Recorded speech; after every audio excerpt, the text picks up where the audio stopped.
They placed him in charge of a Sonic drive-in. You guys know so we just started recording, and guess what? YouTube's probably going to demonetize us because you guys are singing Hamilton to start off the show. It is October 18th, 2017, and this is Atlanta United FC Weekly, a Home Before Dark podcast. Oh! Wait, we're monetized? You guys didn't tell me that. Well, how do you think we paid for those stickers?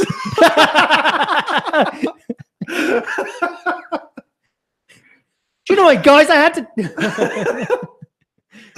Oh my God! So obviously we're having too much fun. Dan and Kevin have the bourbon out as usual. I am Tim Herb.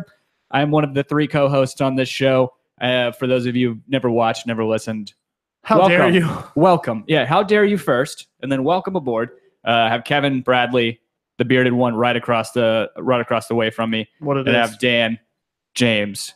What's up, guys? I have something to tell you, Dan. So I have a buddy, really good buddy of mine, who just started listening to the podcast recently. Is everything all right, Kevin? Somebody's volume's on the feed that's watching it right now. What are you talking about? Oh, great, Dan. Yeah, that's what happens. Don't know what you're talking about. No, one of my buddies, Hunter Wolf, great guy. He's a coach. That's a hell of a name. Yeah, Hunter Wolf. Hunter Wolf. So how does it appear in the phone book? Whoa, Wolf Hunter. Yeah. Holy shit! How about this? One of our other friends, his son is named Braden, and his middle name is Danger. Literally, legally, I don't know why I use the word literally. Legally, his middle name is Danger. Wow, it's pretty amazing. No, so Hunter started listening, and he complimented us first off by about the name of the show. Thought that was pretty apropos. Yeah. But he sent me a text, and he's like, "That British accent's fake, right?" Yep. Absolutely. He's like, Kevin and Dan, are those your buddies from South Carolina? I was, yeah. It's like, no, Dan's from the Midlands. No. Oh, yeah, like Columbia Iowa? Right, yeah. No, Columbia, South Carolina, because there's a part of South Carolina called the Midlands. Yep. Yeah. Gotcha. Midlands. The Midlands, it's like Columbia, that whole area. But, guys, we got so much stuff to announce. Look, we got new studio digs for those viewing. Signed by Queen Bee herself, Brittany Arnold. Yeah, Jay Riddle in the live chat. Thank you for bringing this. This is the famed Evil Baby 2 poll that he has brought to many. If the studio didn't reek of alcohol enough, all of the beer that Orlando fans threw at Jay Riddle as he held that up is just permeating the studio space. Thanks for at least wiping it off for us, Jay. Yeah. It smells like high school. Anyway, it's what? It's signed by Brittany Arnold. Yeah. Did you get that across already? Yeah, Queen Bee. Queen Bee. Yeah. Yeah. So there's a great solid piece to add to it. There is a good bit of stainage on there. I like it. It's worn. It was nice having her in the studio to sign it. That's awesome. Yeah. Yeah. She just stopped by. We had an episode that we'll upload next week. No, not really. Not really. No, she's not coming around. Other point of news, we got some new faces, I believe, in the live chat. Yeah. First of all, thank you guys. The typical crew that joins us every week. We love you guys. We have a couple new people in here that are, one, I guess we had Brandon Scott last week, but Wesley White joining us. He's wondering if we ever thought about streaming to Twitch. I mean, if we ever get to the point where we're going to get more webcams in here. Yeah. I'm afraid it's just going to be creepy after a while. So every time I've already got to have to explain it anytime I have somebody come over to do work on my house, like, oh, you got a little radio station on in there? Great. That's where we do my podcast. Start getting a bunch of webcams and stuff. Might get a lot of different questions. We almost caught Brittany S slipping tonight. I know. Yeah, she said she got notification. To that point, if you guys aren't subscribed to us on YouTube, hit that little subscribe button and then hit the little bell. It'll let you know. It'll give you a push notification on your phone, or I think in Chrome whenever we go live. Yeah, it should shoot you an email. Oh, Seth Carter. Nobody is an Auburn fan. Me? Yeah. There's an Auburn fan, Dean says. Dean's going to be joining us later at the tail end of the show. Tim's battery is at 12%. So 10%. 10%. We're Nice. biding time. We might end up having to get him on sooner rather than later for a few minutes to talk about the last game of the season. Good thing I know how to get my way or find my way home from the here. banner's starting to fall down. Dan was over there finger blasting it. What did you do? It was taped up there. Get up there and fix it. Taped? Stand up. You can't tape Stand that. up there and God, fix have it. you ever written an adhesive spec? Stand up and fix it. Oh my God.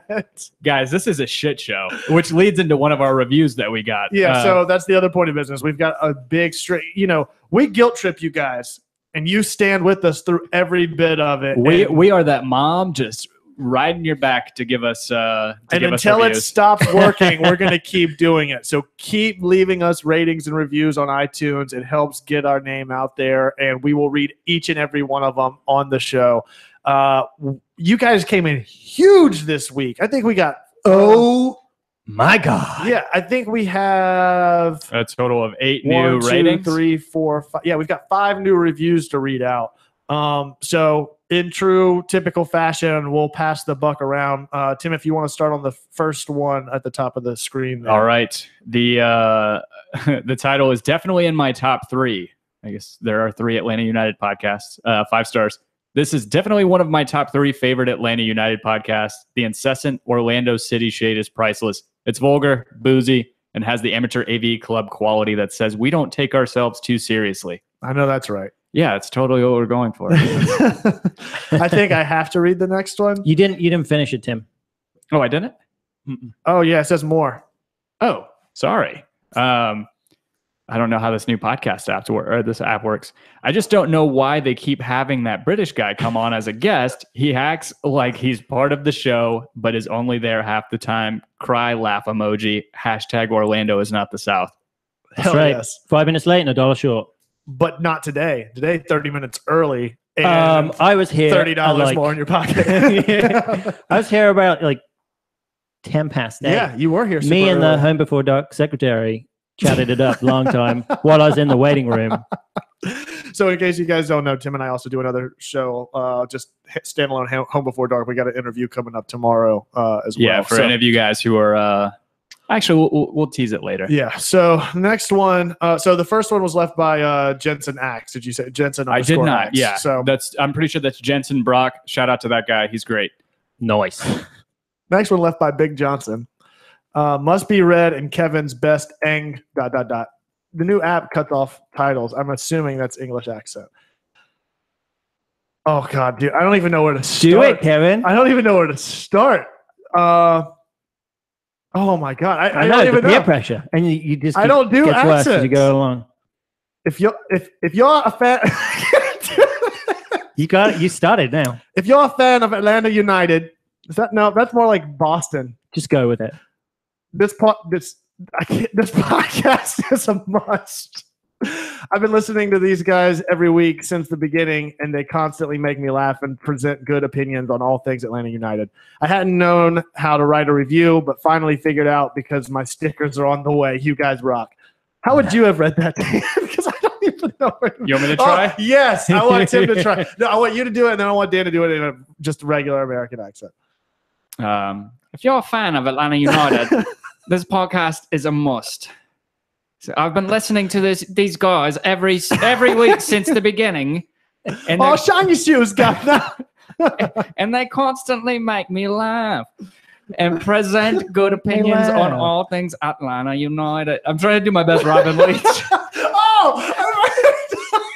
Robin Leach. If I had at least a frame of reference, that was what was throwing me off. I hadn't known how to write a review. But finally figured it out because of my stickers are on the way. You guys rock. All right, Dan, you want to read the Lifestyles next of one? the rich and famous. Next one is fantastic, y'all. Funniest Atlanta United podcast out there. I'd say the best, but y'all are tied with that MOTS. Who's that? As far as I'm concerned. Keep up the good work, fellas. # Hell United. And that's from E.G. Quintana. I'm sorry. Oh, no. Bravos _95. Good job, Bravos. Oh, great. Next one, Tim. Oh, is this my favorite? Yes. All capitals. What a shit show by Chris Robb. Still 5 stars somehow. He hates us, but man, he can't get enough of it.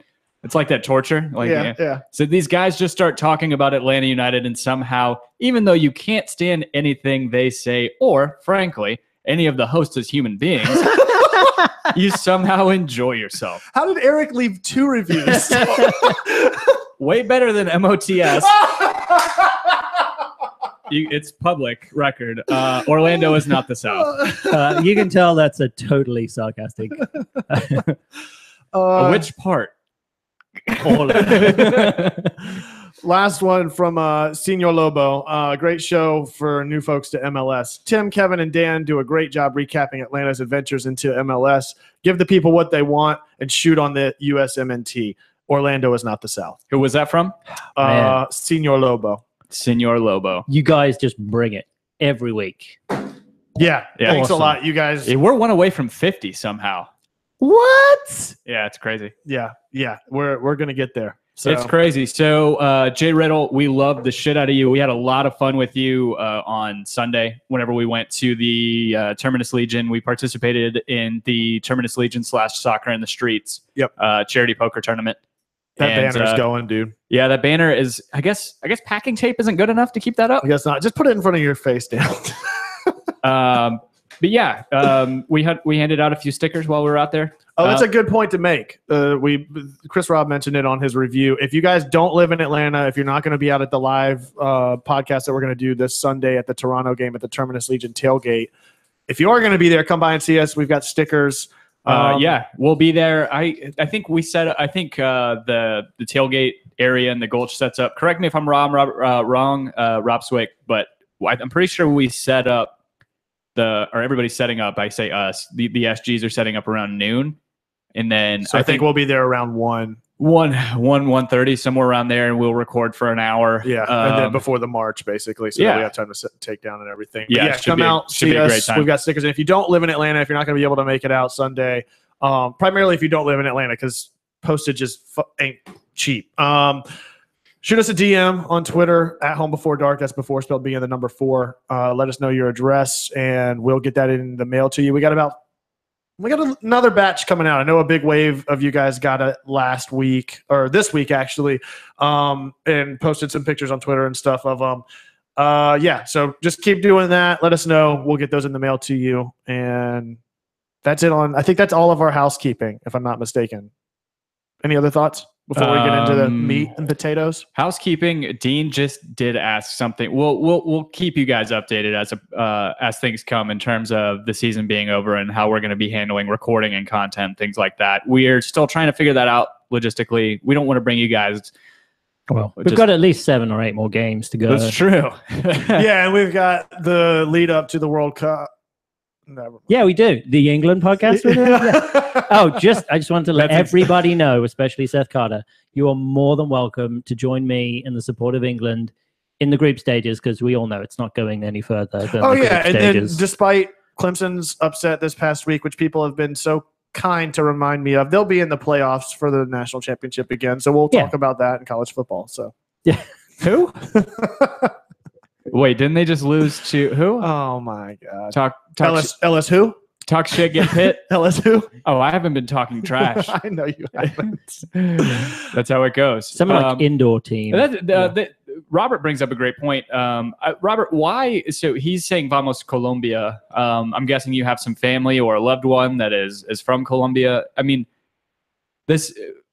I know it sucks. I really regret not recording something directly after the U.S. men's national team got knocked out. I did a lot of interacting on Twitter that night. Yeah, so that was what led me to turn my notifications off.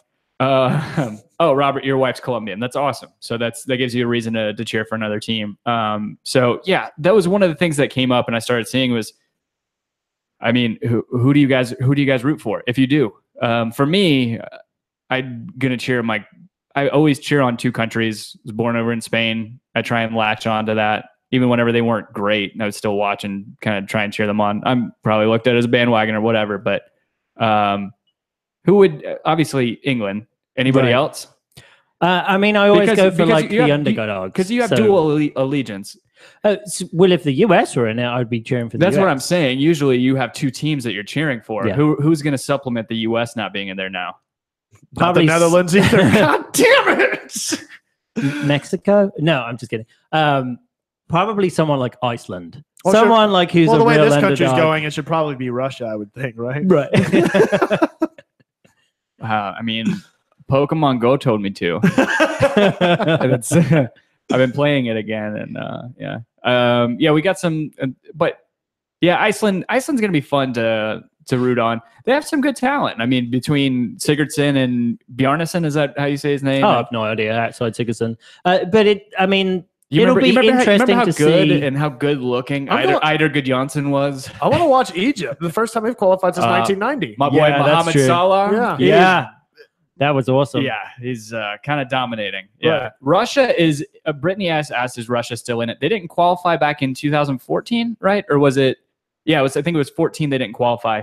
They qualify automatically because they're the host country. That's so right. They didn't have to go through qualification. If only the U.S. had gotten the bid. They were in it. Were they in it? It just didn't matter, though. What year is it? 18? Oh, you're talking about 14. Yeah.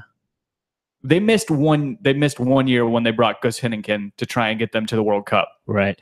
Maybe it was. Maybe at this rate, the United States does need to get that World Cup bid. Just saying. Yeah, I mean, the problem with that, though, is a lot of that supposedly rides on Sunil Gulati maintaining his position as the U.S. men's national team president. And if him being ousted means we lose the World Cup and we benefit in the long run from having a better team, fuck hosting the World Cup. Yeah, I agree. We don't have a soccer-specific stadium anyway, so it's not coming to Atlanta. You know what's funny is Orlando is one of the potential host cities for the World Cup.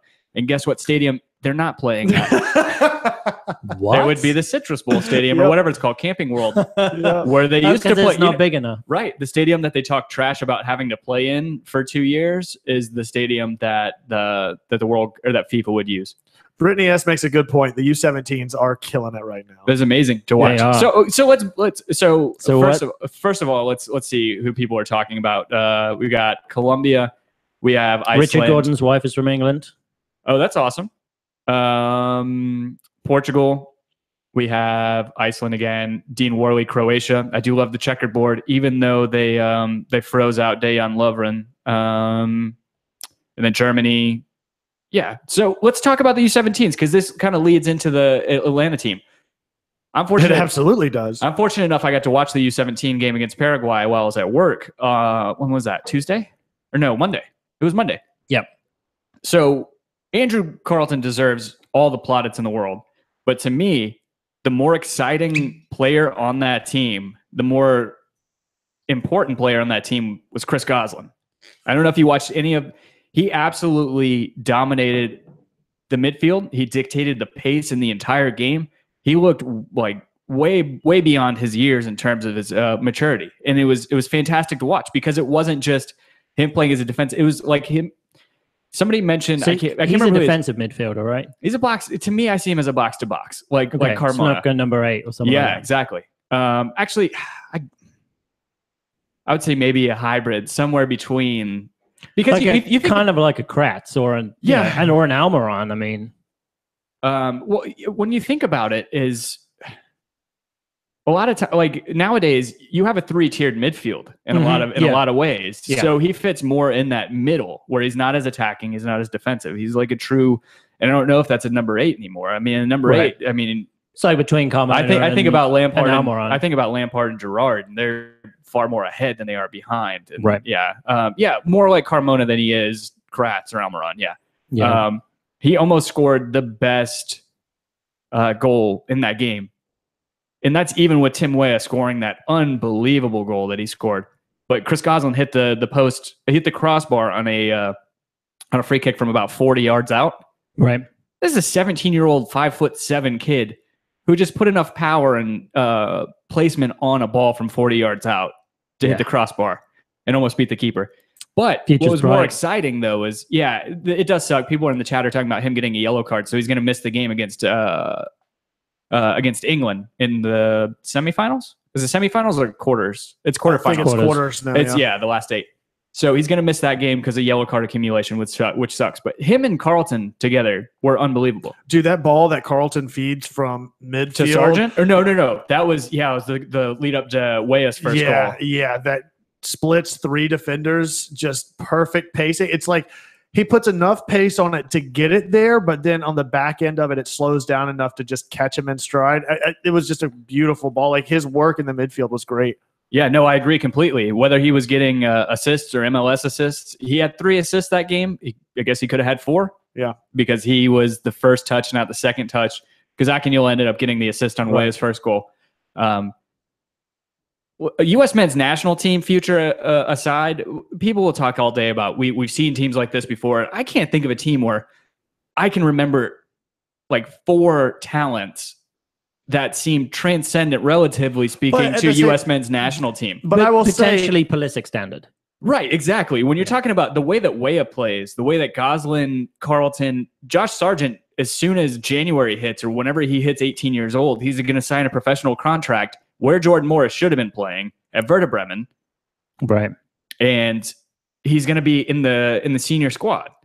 So, I mean, my point to that is, just to play devil's advocate, I think it's great, and you got valid points, and obviously we're excited about Andrew Carlton for obvious reasons, but to not really remember when we've been in this position, especially, I think a lot of eyes are on the youth right now because of the position that U.S. men's national team is in. But do you think some of that is systemic from us paying more attention to the U17s now than we would have even a year ago? You know what I mean? Like, I certainly wasn't following U17s but I think it's also just the growth of soccer in the US. So more people are aware. The very fact that people are more aware of it, I guess, is, I mean, I don't know how much you could really blame that on social media, but there's a lot more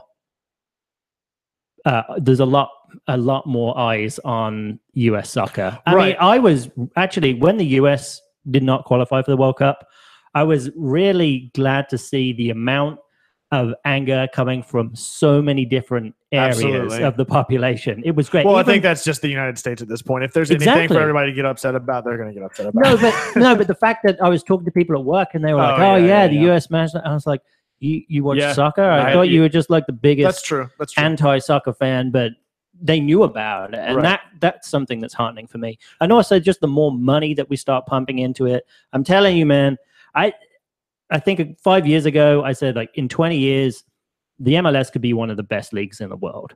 As soon as, the caps just going to keep on going up or whatever, let's not get into pro rel, but just the amount of attention. And as soon as America latches onto something, it's the fucking best in the world. It really is, right? Whether we're innovating the sport or we're taking it on. I mean, so doesn't matter. America is the best at assimilating anything and making it the best in the world. I mean, it really is. Yeah. Well, all right. America. So part of it, to your point, I mean, I was at Kroger the other day and I was wearing some Atlanta United gear, and the manager was like, "This is a weird question, but who would win right now between the U.S. men's national team that just lost in Atlanta United?" I was like, probably Atlanta United.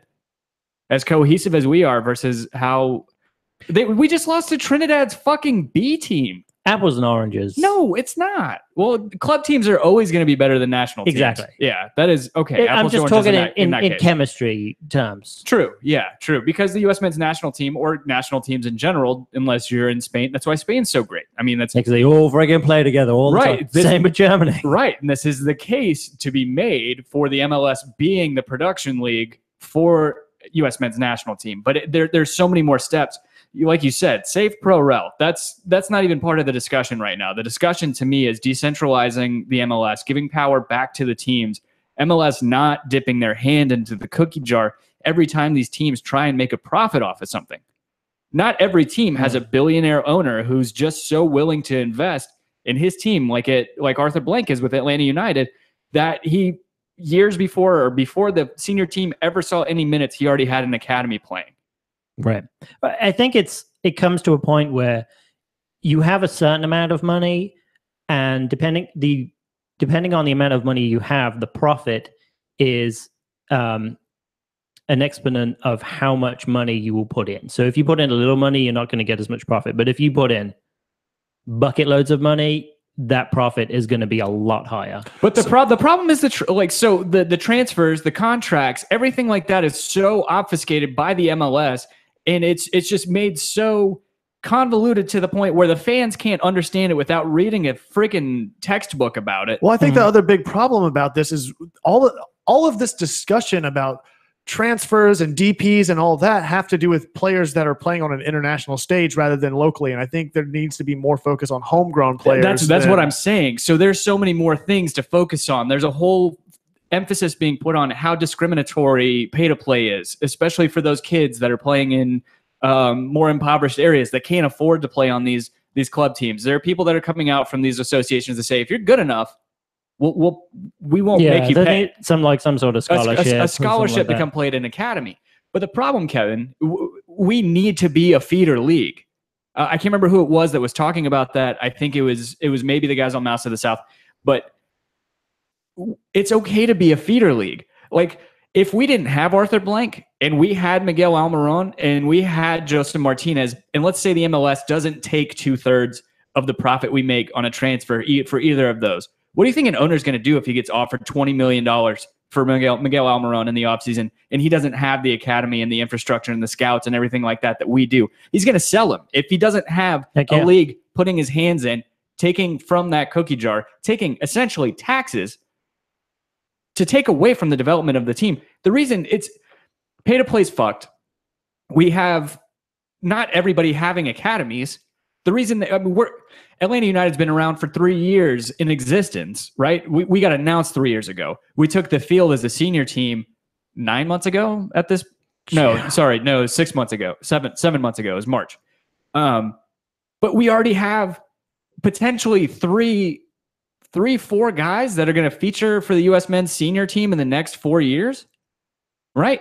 Yeah. I think so. All of this discussion, crazy. I think, is what the discussion should be. And Alexi Lawless talked about this a lot during the Red Bulls game about the immediate approach after U.S. men's national team lost was blow it up, slash and burn. I think that some of that may be valid and needs to take place, but I think there's much larger issues and much larger discussions about the league as a whole that's feeding the U.S. men's national team rather than just the key figures that are in place within the U.S. men's national team organization.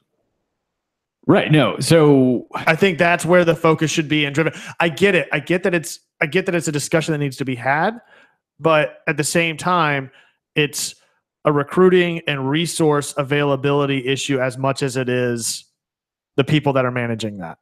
Part of it is okay, so there are a couple things. Dean's talking about if Pulisic would have never went to Dortmund, Bobby Wood would probably be our best player. That's probably true.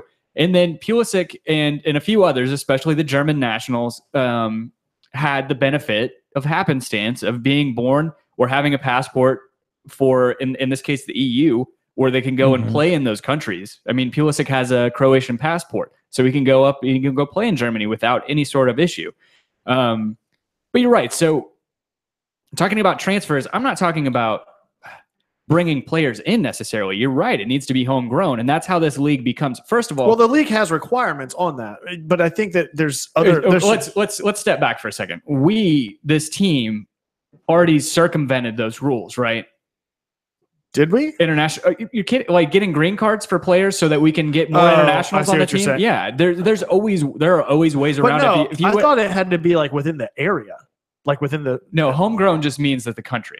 Oh, Jesus Christ! How did I miss that completely? I guess because of Alec Can, I just assumed that and well, at least to my knowledge, correct me if I'm wrong, but I'm pretty sure almost every league in the world. I thought it was like a regional thing. I think every league in the world. I want it to be a regional thing. Yeah, that would be cool. But that's right. So it's almost like recruiting for college football. Like, I mean, it's not required. You can recruit all over the country, but then certain teams and universities build up, your in-state recruiting class, so to speak, because there's more incentive for players to play in state and stuff like that, and that the MLS could factor in those incentives for quote unquote homegrown players. The thought about the green card thing and it being an international transfer that just becomes a citizen never even crossed my mind. I just completely blanked on that. I don't think that. That's how Kevin Kratz opened up an international spot for us. He got a green card. Yeah, the same thing happened as soon as they brought in McCann. That's the thing, Kevin. You have these bodies, these governing bodies, whether it's the MLS or in Europe, you have UEFA doing the financial fair play. But if you hire smart enough lawyers, you hire smart enough front office, they'll circumvent that stuff every day of the week to the most of their ability so that they can get the most out of the team. Yeah. That's not an indictment on any of those teams. That's not an indictment on Atlanta United. If it's there, use it. Right. And if for no other reason to show that there's an exploit so those loopholes get closed. Even still, those players that have green cards can now play for the U.S. men's national team. No, they can't. No. Okay, well, then that definitely needs to be changed. Right. So because if they, in my opinion, Dom Dwyer. Well, it depends. I mean, Dom Dwyer is a naturalized citizen at this point, right? Right, but that was the only way he was opened up to the U.S. men's national team, because he was already on a green card or. Right. That's what I'm saying. A green card's not good enough. Right. And to the point of Kenwyn Jones or Chris McCann or Kratz has never been capped by Germany. But I mean, Kenwyn Jones and Chris McCann, for instance, neither of them would play for the U.S. team. But as an example, they've already been capped for their senior teams in their respective countries. So that we wouldn't. There's a rule against that. Wouldn't it be interesting if like LGP, maybe Assad, got green cards? Yeah, I mean, how many spots? Or even became citizens. I mean, LGP would probably get on the U.S. team. Yeah, for sure. Are you kidding? Right. He's the best defender. He's the best center back in MLS. He's probably not getting on the Argentinian team, and also I don't know if he'd be really a player who would be looking to go overseas as much. He could be a player who could stay in the MLS. I agree. But talking about feeder teams, Atlanta United is partly a feeder team. I mean, nobody thought that Almiron is going to stick around for a long time. I mean, those players like Almiron, maybe Villalba, we're trying to shop them out. We're trying to eventually turn a huge profit on those guys. But in order to turn that profit, back to the point of this league not being decentralized. Exactly, huge profit in quotes because of how much the league is going to take out. Absolutely. So to that point, the league is trying to incentivize the clubs to keep the players in the league. Yeah. Like the MLS doesn't want to say, we're a feeder league, have at it. They want to keep the talent within the MLS as much as they can. Right. So we got a lot of stuff in the live chat. You want to hold on? One more point. We would have to keep it. That's great if we want to sell them and get a big transfer fee. But the problem is that if we don't keep them for another 2 years, we don't see 66% of that money. Right. Yeah. It's absolutely ludicrous. And this league is so backwards. I've loved watching it over the past 8 months. Yeah, but it's in MLS's interest to keep an Almiron for at least another year. But it's in their interest just as much to work on giving these teams more of the profit to invest in academies. Mm-hmm. Yeah, but I'm trying to keep Almiron here, Tim, and you're coming up with all this logic that makes total sense that I agree with. And you're trying to take Almiron away from me after 1 year. I don't want that. I don't want that, Tim. This is the they're coming for our guns argument. I'm not trying to take Almiron away from you. I'm just saying that there should be provisions in place in order for those that are worthy to have Almiron. Yes. Absolutely. But I mean, we're a franchise, and it's difficult for, franchise always take a cut of your profits. Yeah. Baby steps, though. MLS, get on the same schedule as the rest of world football. Get rid of your ridiculous transfer fee structure, whatever, your profit scraping structure.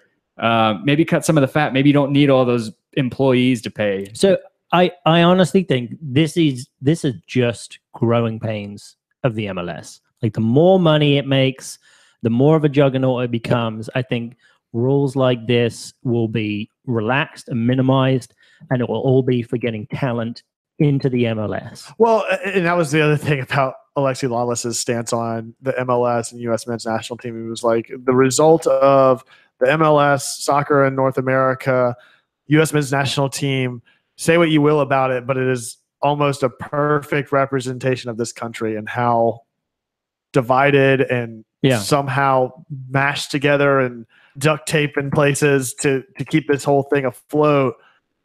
It's very representative of that. But whenever you're thinking about an international stage and what this team and this country represents on that stage and how to get there, those things need to be worked out. So while I can see his point being made, things need to be taken care of and in place to ensure that success and longevity moving forward. So one more point about MLS, and I think it piggybacks off of what you were saying about whenever we grasp onto something, it can become, we put it on steroids. I hate that term, but bigger, better, faster. American support is rabid enough to be a catalyst to make this a big force, right? So what's crazy though is people want to talk about the current state of MLS in comparison to other leagues. I mean, if you look at English Football League, has been around since 1888, right?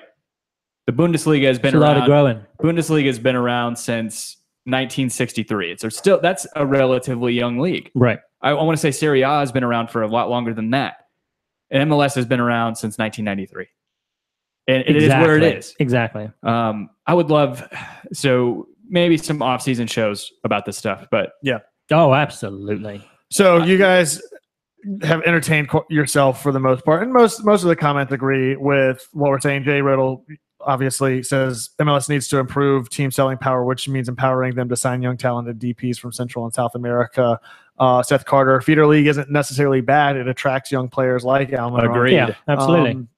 And other people just like Dean saying he's not a fan of the MLS structure. I think that's one of the things is the structure that's in place is so hard to navigate and understand that it's even hard to talk about sometimes, where I think I know one thing and then the next time I talk about it, I have no clue what the Well, so the NFL structure, like those players' contracts, that I find that extremely difficult to understand. However, I'm pretty sure they're totally transparent about the amounts of money, so you can understand it a lot better. Yeah. If MLS would release that information, I mean, that would get the fans are crying out to understand players' contracts. It's crazy because SKC got the largest interleague transfer fee ever for Dom Dwyer. Mm-hmm. And they probably saw, and that was still probably not that much money. Right. Yeah. It's just crazy. It's frustrating. Tam and Gam will eventually go away. No idea what the timeline would be, but well, it depends. It's all contingent on the growth of the league and how much. What's crazy is you see a lot of people complaining about the way that the EPL is structured right now with TV rights.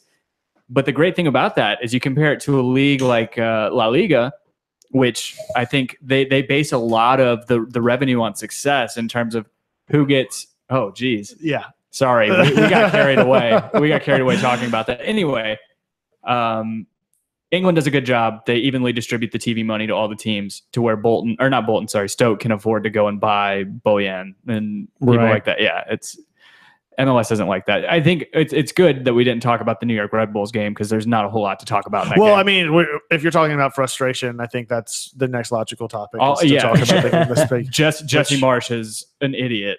Which I mean, let's open it up anyway. It's our last game. We got to talk about it. I mean, entertaining game. I'll put it that way. I mean, the most entertaining 0-0 draw I've seen all season. The most entertaining 0-0 draw I think I've ever seen. Yeah, it was pretty crazy because you had great just unbelievable saves from Guzan. Oh my gosh! Oh, dude! You had who gets man of the match out of him and Larinowitz for you guys? That's my big talking point because both of them had neither. Royer. Royer gets armed. No, I think I stole that from somebody else, but don't know. Some plastic fan probably. Probably. No, LGP probably. Yes. Yeah. Do you think LGP over Larinowitz and Garza? Yeah. No. Garza didn't play. Oh, not Garza. I meant Guzan. Sorry. So Guzan made 3 saves. What did you say? Larinowitz won 2 area balls, 2 tackles, 2 clearances, 7 interceptions. That's huge. Oh, 7 he had interceptions. A fucking hell of a game. LGP, 3 aerials won, 3 tackles, 6 clearances, and 2 interceptions. So LGP clinches it for me. No, Larinowitz. Hands down. Especially considering the implications of his interceptions and when he was in position to make those plays, Larinowitz hands down. I think LGP still did clearances. I mean, even Martinez had 2 clearances that were saving goals. Of those 9 interceptions, how many of those actually stopped a shot from going in the net? Probably none of them, right? Probably. Yeah. Guzan with that flick of the hand to deny Bradley Wright Phillips 2 inches from the goal. Dude, yeah. That's a reflex save from less than a foot away from arguably You see how top pumped 3 he was striker. after that? Oh, Brandon Scott mentions what 2 words, man bun, and great dodgeball commentary. Oh, God, I think yeah, I texted you. Remember that guy was going on about that guy's man bun. I was like, this guy can eat my man butt. Yeah. His man bun had nothing I on was like, Jacob what are you Peterson. talking about right now, dude? The commentary was just ridiculous. But yeah, most entertaining 0-0 draw I've seen. Also infuriating. Joseph Martinez. That was the next point I was so going to make. this has been quite a polarizing topic among the Atlanta United community. I've seen a lot. I mean, Stuart Holden immediately was saying that he thought it was so great that Joseph Martinez had that much passion to be that mad about being subbed out. That's not what I am mad about. That's not what I'm disappointed in. What I'm disappointed in, he showed up his teammate who was subbing in. He showed up his manager, and he risked hurting himself.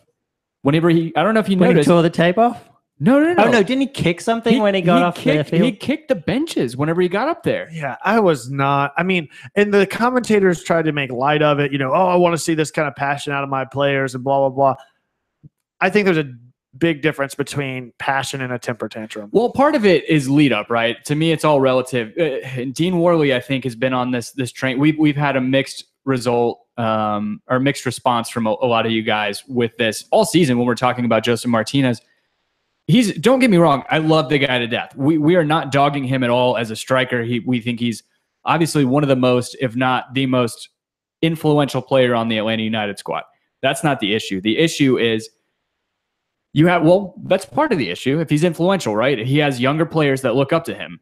He has teammates who throughout the game, whenever they try to have a chance on goal, he yells at them. He pouts. He doesn't get back on defense. He's sitting offside. What if we get an interception and we can counterattack within their third? Joseph does get back on defense, though. He got back on defense. He does, but still, though, you can count multiple times in a game where he's like lagging behind whenever he doesn't get the ball passed to him in the box and the defense clears out and he did not get the service, and there was little that he could do in that game that could have improved the service that he got from the other players. Right at that point, though. I know he was frustrated. I would have been frustrated with those him, but I love his attitude. I want my guys to be pissed when they don't win. I want my guys to be pissed when they don't score a goal. Well, like I said, there's a difference in being pissed and then doing that. Whenever you're the game's not over, you're getting subbed off strategically to try to do something. Clearly, what's happening is not working.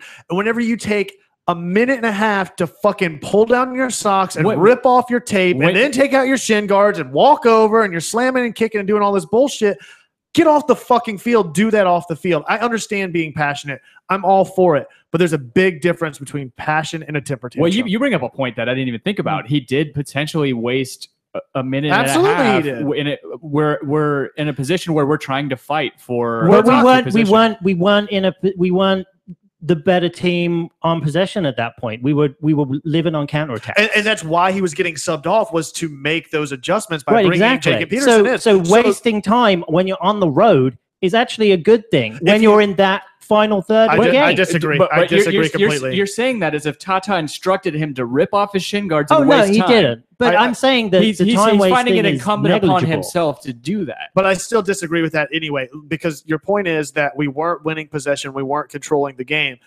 That's why that substitution was made, not because you make that substitution to control the game. Wasting time isn't doing that any better. At least you get a player on to make adjustments to potentially not just control the game, but establish some sort of a lead. It's not like we have the lead and we're trying to close it out. We're trying to close this game out with a win, in my opinion. And that's a mentality thing that is really, really frustrating for me. And I think it's going to divide a lot of fans, and we see that in the live chat right now, where people are. I want players to be passionate. Joseph can do whatever he wants. I think some people's stance on it, but for me, it was all of like 30 seconds. It's a minimal amount of time. How many times have you seen a game completely change in 30 seconds based off of a super sub at that stage in the game, though? But it doesn't matter. You still had like 15 minutes left of the game. Jacob Peterson came in. I mean, who did he score that last second goal against? That's my thought. Yeah. So no, we do have. So it's almost like he had 15 minutes to do something. Yeah. So and he didn't do anything. I get it. But at the same time, it's easy to say that after that happens, but during that moment, that sets the tone for everybody else on it. Again, to Tim's point, he's the leader. He's supposed to be setting the tone for the rest of the team. He's the person that these younger players are supposed to look up to. And whenever he's reacting that way and there's still game to be played, that sets the tone for the rest of that time. And I understand that, like, okay, so Jacob Peterson came on, he didn't score. It didn't make any difference anyway. But at the time, that wasn't the case. That change and that impact could have happened at that point, and he was prohibiting that from taking place. But he still had 15 minutes to do it, and it didn't happen. I get that. But he still had 15 minutes when the sub happened. He still got all this time in the game. I just think this is a big overreaction. I don't think it is. I think. Yeah, you're right. He did overreact. You're finally on my side. No, you know what? So I'm trying to find the comment. I believe it was Seth Carter who said this. So he says he's upset every game, even if we win. I think he just has a negative attitude when he does not score. When has he had a negative attitude when we've won? I don't know that point, but I remember when he had a negative attitude when he scored a hat trick where we didn't win the game. Yeah, no. So my thing though is, even in the commentary, I want to say it was Stu Holden talking about an interview that Joseph Martinez had where he says he's upset when we don't win, but he's also upset when he doesn't score.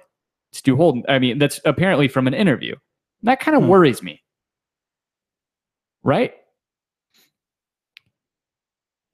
Because he seems like always, whenever Tito's coming in on the wing to take a shot from that angle, that he's bordering on waiting for the ball and waiting to yell at Tito.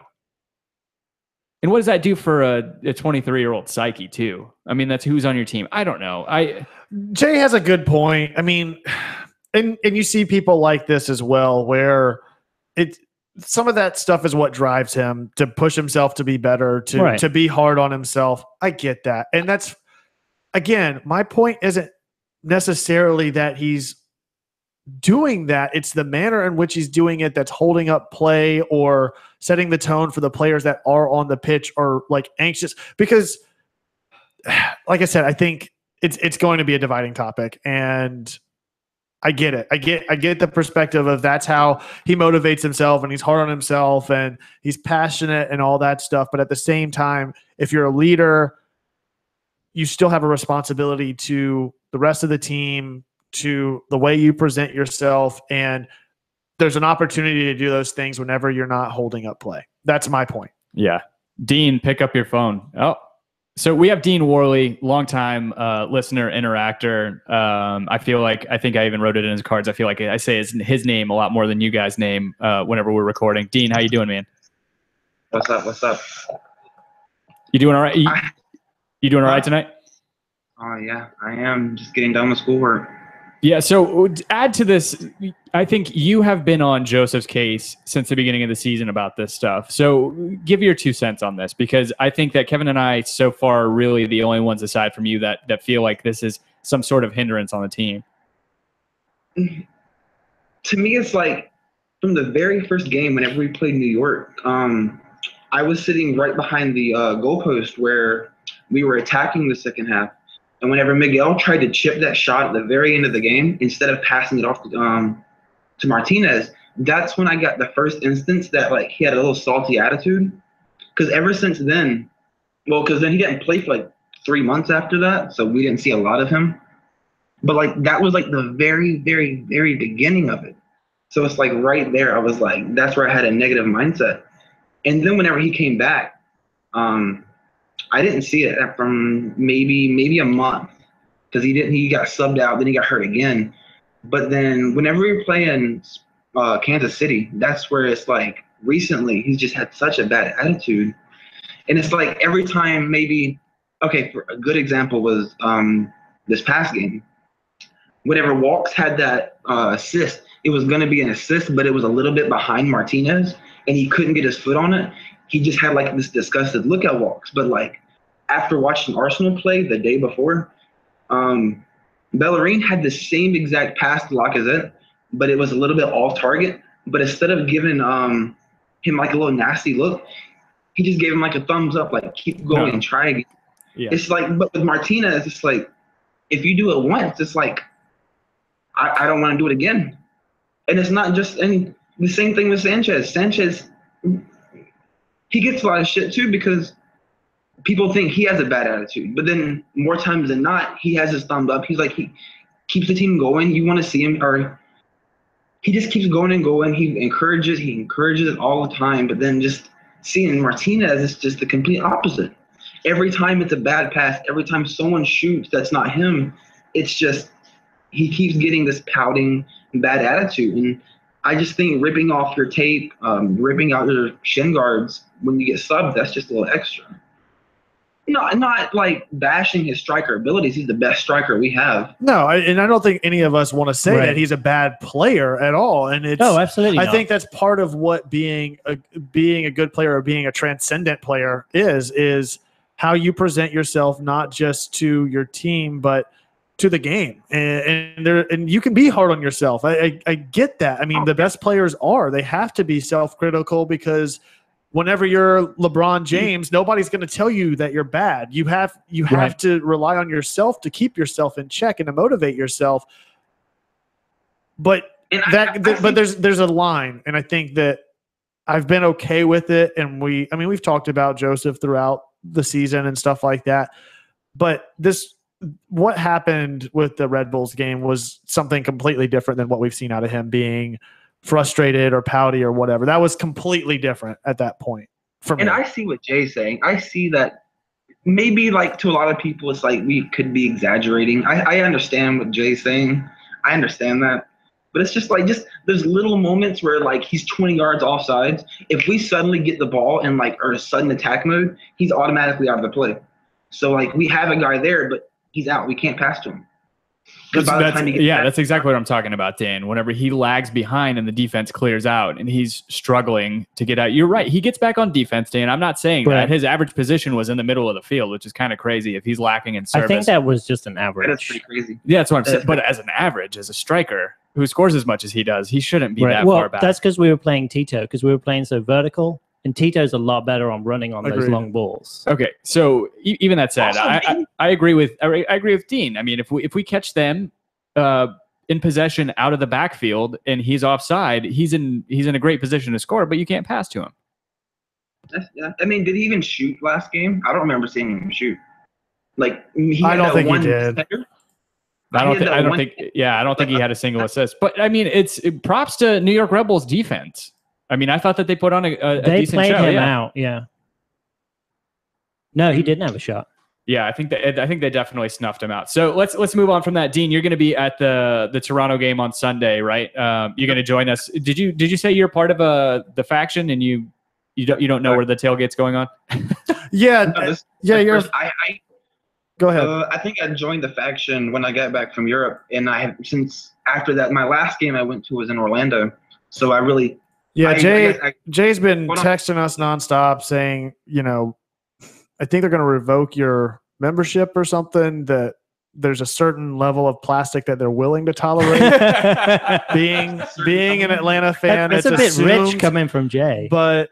But this is just unruly. I mean, with all the resources that we have available and to be a member of a supporters group, I mean, however much you can support a team with as little history as Atlanta United has, as an organization, they're really disappointed in you. And we're just here to air his grievances more than really hear you talk. I'm just kidding. So we'll definitely see you out there on Sunday. What are you looking forward to? I mean, we broke the attendance record yet again. We'll have you come over and hang out at the pod. I saw it coming. It's the last game of the year, so I mean, everyone's gonna want to go. I thought that was gonna be the obvious record breaker. I didn't think twice in one season, but I thought that would be like the obvious one. Yeah, definitely. This game, everyone wants to go before the playoffs. So, what are your thoughts about the game itself? What's your score prediction? What do you think that you're gonna see? What do you expect to see happen on Sunday? Man, I expect Toronto's B team. I don't think Giovinco or Bradley or Altidore will play. I don't see a reason for them to play. So I think if we don't, See, my thing is do we want to play the combination of both New York teams? Because the way it's looking right now, we're going to play New York and Atlanta, and then we'll play New York City. Or do we want an easier knockout game with Columbus and then play Toronto? So it's like, that's why I also don't want to play Miguel. I so hope he doesn't play. I do not want him to play this weekend. Yeah, I think I'm definitely on board with you right there because I feel like hamstring injuries are definitely a fragile thing. I agree. And Jay makes a good point that we're most likely going to see their A team because why would you bench your team for 2 weeks? They've got a bye week. You want to maintain the success that they've had so far. It doesn't make sense to bench everybody. I get that they're not playing for anything, but they're also coming. They are still playing. They're also coming off of an international break where they just lost in their spot in the World Cup and had to play. I don't know that they'll play a full 90, but I think that they'll start their A team. Let's put it that way. I think that's probably a better assessment. I'm not so sure that Columbus is that much easier of a game. No. I don't think there's. I don't think they haven't lost in 10 games. There isn't an easy. I was going to look something up, but. Yeah, I mean, but when you think about the New York game, that game could have easily been 3-0 at halftime, or that could have been 3-0 in the first 10 minutes. That game could have ended 9-6. Oh, you're talking about Red Bulls? Red Bulls winning. Yeah. So I mean, if we have Miguel when we play New York, maybe Miguel makes the shot from midfield that Gressel missed. Or maybe when Gressel had the first shot, Miguel makes it. We don't make that shot that Gressel missed. That was a bad touch. It had nothing to do with that ball was curving as soon as he touched it. Yeah, he had a little bit more time. I don't know, man. Almiron's finesse as fuck. He probably would have had a better chance. No, I like Kratz's chance taking that ball, to be honest. From a dead ball spot. Yeah, I don't know. Anyway, so score prediction. What do you think? Yeah, score prediction, Dean. If it's the B team, I say 3-0 Atlanta. If it's the A team without Miguel, I say maybe 1-1. All right. Well, yeah, this is a pretty solid prediction. Yeah. Glad we finally got you on. We're going to meet you out Sunday finally. We appreciate the input every single week that you give us in the live chat. We appreciate you sticking around with us through the year. Yeah, man. Looking forward to meeting you and hanging out on Sunday. Yeah. Oh, good work, Dane. You said, Tim, I had a blonde beard. Definitely not blonde. Oh, did I switch it around? Yeah. No, you got blonde hair. Turned his head upside down? Blonde hair. And sorry. Yeah, you kind of flipped my head around. Yeah, that's right. I forgot about that. Of all the things to complain about. I have dyslexia. I have facial dyslexia. But yeah, man, I'll either see you on the sticks playing FIFA. And for those of you guys who have Xbox, Tim said he beat that I said after I got my ass beat. Wait, when did you say that? I never heard you say that. I got beat 5. I got beat 5-0. Was it 5-0 by Arsenal over Liverpool? It was 5-1 the first game, and then I was Minnesota the second game, and he was Atlanta. So that's obviously he's gonna win that game. Yeah. For some reason, Atlanta has the best rating in FIFA for the MLS teams. I thought LA did. All 70 plus. I mean, that's pretty low compared to other FIFA teams, but for the MLS, it's pretty good. But he beat me. I think I have a +1 goal differential. So I think Jesse Marsh that's why he was so butthurt about this game. Yeah. All right. Thanks, Dean, man. Yeah, we really job, appreciate Dean. it. Yeah. We'll see you Sunday, man. All right. I'll see you guys Sunday. All right. Later. So good to have Dean on. Absolutely. He has been pretty much from the early days. Yeah, we haven't talked to Jay lately. Not Jay Riddle. We talk to you all the time, sweetie. No. Jay Matherin. Yeah. We haven't talked to Surveillance LaFleur. Yeah. I haven't seen the wavy one in the chat. Yeah. There's been a couple people that have been speaking of the ghosting us wavy lately. one, he asked me to cover something. The Mercedes-Benz Stadium getting the All-Star game next year. Oh. What are you guys' thoughts on that? Or do you care? We'll see a big name European team come in and play us in Atlanta, most likely with some Atlanta players in there. Do you think Founding Club members will have a discount on tickets? Probably. I'm psyched. I mean, we see Atlanta play, every week, so I don't know how much differently we're going to see most of their players in that All-Star game. It'll be cool. I mean, depending on who we play. Yeah. I don't care at all. Yeah. When I think I saw an announcement, I think it was Jason Longshore retweeted it was going to be a big announcement on Monday, and I was like, "Oh, what could it be?" And That's then I was like, the immediate first thing that MLS came to my head. MLS thing, and I was like, "Oh, Yeah, because it was like is that MLS and Atlanta have a big announcement. The first thing I thought was, oh yeah, we were already in talks. Like we have the best stadium in the league. Right. mhm. How salty is that making Orlando? They just put on the best show imaginable for. Yeah. Where was the All-Star game this year? Chicago? Yeah. I don't know." Yeah, it was in Chicago. Yeah. They just put on the best show imaginable in their stadium. So we're getting score predictions. Jay Riddle says 3-2 Atlanta. Elliot Bevan 0-0. Jimmy Vance 2-1 Atlanta. Seth Carter 2-2 draw. Alex Brotherton 1-0 Atlanta. In a cagey affair. I like it. While the rest of them are kind of trickling in. What are you guys' thoughts for Sunday? Jay Riddle, did you say that? If we play Bobby Boswell 5-0? I do like that. Yeah. I like that a lot. If the roof's open, guys, the roof is supposed to be fucking open. 6-0. 7-0. 8-0. I gotta take these things off. It's all right, Tim. You'll sort it out in post-production. Another 2-2 draw. Derek Murphy says Richard Gordon hoping for 2-1 Atlanta. They never win. Oh, they are opening the roof. when I get- Sorry. Dean was actually roof open? Yes. Yes. They are opening the roof of this last Yeah, if the weather's good. So 10-0. What if Mears plays though? all we're gonna hear. Oh, I just pulled up a YouTube video. It's just train horns. Oh yeah, there we go. That's all we're gonna hear Sunday, guys. I was hoping it was Big Black Cats. I was hoping it was that again. No, we'll hear the end of the Roar Pod after this Sunday because they don't have any other games after. Guys, can we just relish in the you sent it to me. I guess I don't follow MLS on Instagram. The infographics that they put together to show the trajectories of the team throughout God, it was so throughout the year. cool. Yeah. Oh, Kaká's gone, by the way, from Orlando. That's another news item to say. He's crying tears of joy that he finally got out of that contract. Which everybody was like, oh, his body's so broken. Kaká decides he does not want to renew his contract, even though he's the highest paid player in MLS. That doesn't say anything at all about the that guy. program. The guy is fine walking away from $7 million a year to get away from that shit. So Brandon Scott says 4-1 Atlanta, 19 video reviews. yeah. What were we just talking about? I don't know. So score predictions, what did we say? What's everybody thinking? 11 billion to nothing. I think I'm sorry, nil. 11 billion nil. I'm thinking 2-1 Atlanta, which we all said 2-1 Atlanta last week. I think we were just off a week. We were in a week in delay because of the weird bye and everything. I think it's going to happen. Right. I think it's really going to happen now. 2-1 Atlanta. I'm going to say 3-2 Atlanta. I'm going to say 2-1 Toronto. I hate to deflate it. So but where do you think we end up at in the standings? trying to be a realist. I don't think we end up in fifth. Well, now we definitely are. No, I think we stay fourth and we play the fifth spot. Okay. So it'd be interesting. I mean, it's crazy. We can end up in fifth. Chicago will end up in second if they win and NYCFC loses.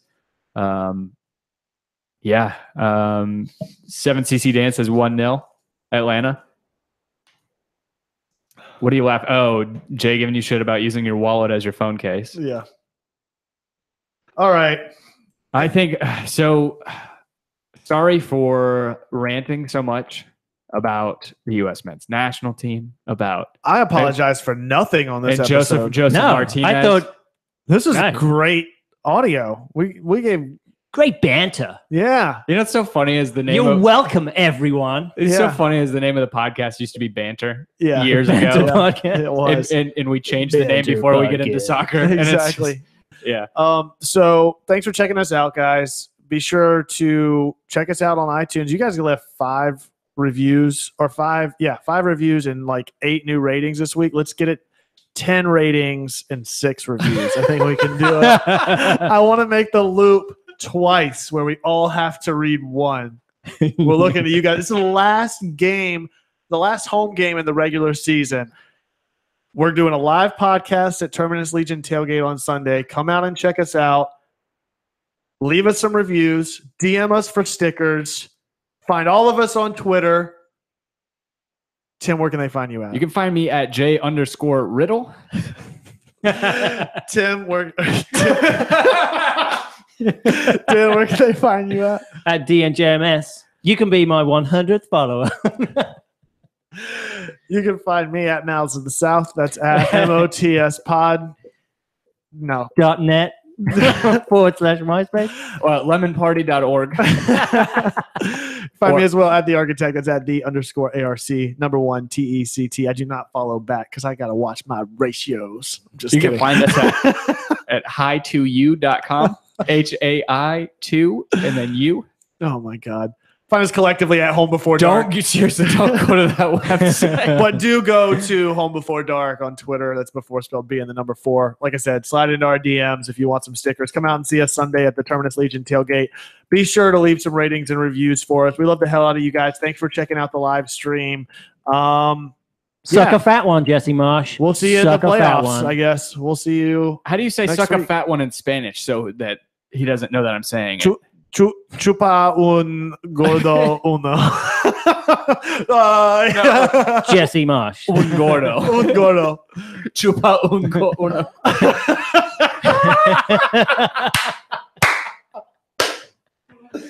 That's a wrap.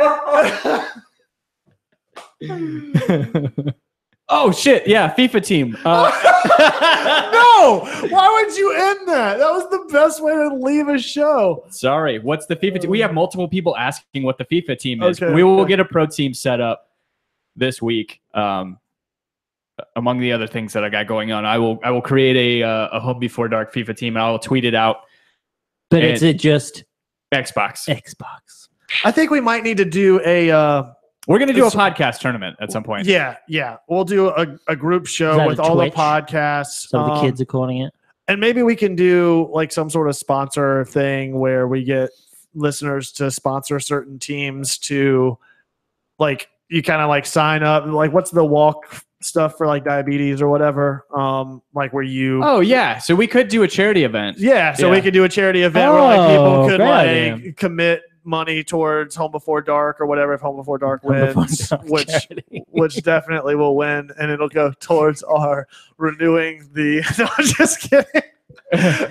Studio lease. Yeah, I like the Soccer in the Streets charity a lot. I think that one makes the most sense for something like that. You'll be happy to know we just paid our hosting fees by ourselves, and all these stickers and stamps and index cards and alcohol.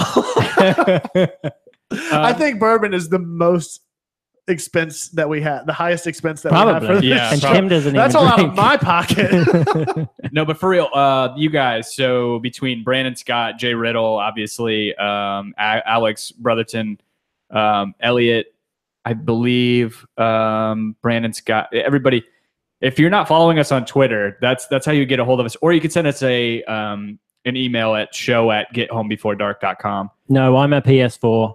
I only play PS4 and have done throughout my life. Oh, gross. Yeah, so tweet us or send us a DM on. We're open for DMs on Twitter. If we don't follow you, we'll follow back. All that stuff, whatever. But just reach out. We'll get the team associated or organized, and that'll be our off-season stuff. We'll make sure we got to keep you guys entertained one way or another. We're not letting. Look, we got this #1 iTunes spot for a reason. We're not letting that shit slip. You guys don't let it slip either. All ratings and reviews. We love you guys. You guys take care. We'll see you next week. Yeah. What? Oh, as always, be Home Before Dark. God, goofy juice indeed. You don't have anything about Toronto. I was trying to think of something with gravy and we'll French be riding fries. in the 6 with our woes on Sunday. Are we riding in the 8s? I don't know. Bye, guys.